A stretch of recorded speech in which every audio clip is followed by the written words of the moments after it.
What's up, everyone? It's your boy, I Does History. It's your boy. I always wanted to say that because that's what everyone says, right?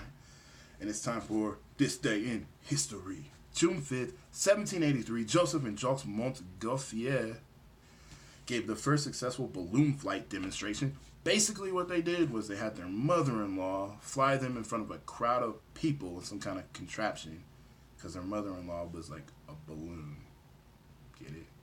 Balloon flight. That was bad, but come on, give me props for that pronunciation, right? Also this day in history, 1884, Civil War hero General William T Sherman refused the Republican nomination for president with the words, "I will not accept if nominated and will not serve if elected." And they were just like, "So you're telling us you don't want the job?" And he just like, "What the fuck did I just say?"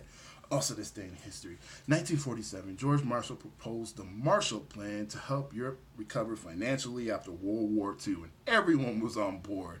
Ain't that right, Britain? You're good with it? France? You good? Italy? You guys run the wrong side, but you good with it? Cool. Russia? No. Why not, Russia?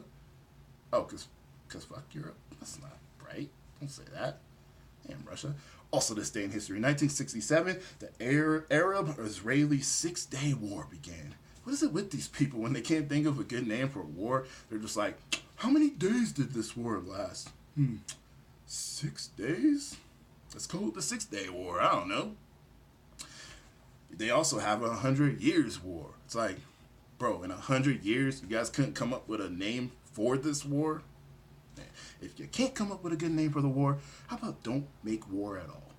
That's what I say. Also this day in history, 1968, Robert F. Kennedy was shot by an assassin and he died the next day. His brother, John F. Kennedy, was also assassinated. And I'm trying to find my tinfoil hat because I smell conspiracy. That's not really what I smell, but we won't get into that. Also this day in history, 1981, the Centers for Disease Control published the first report about a disease that would later come to be known as AIDS. And honestly, there ain't no joking about that shit. There's not. Sorry.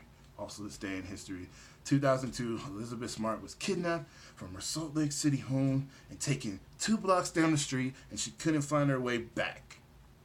That's not true. She was taking like a couple miles, but still. Also this day in history, 2004, former President Ronald Regan died. And let me tell you something.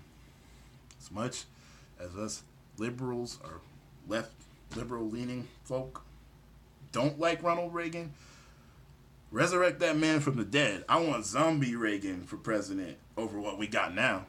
That's all I'm saying. And that's this day in history. If you enjoyed that, like, subscribe, and share.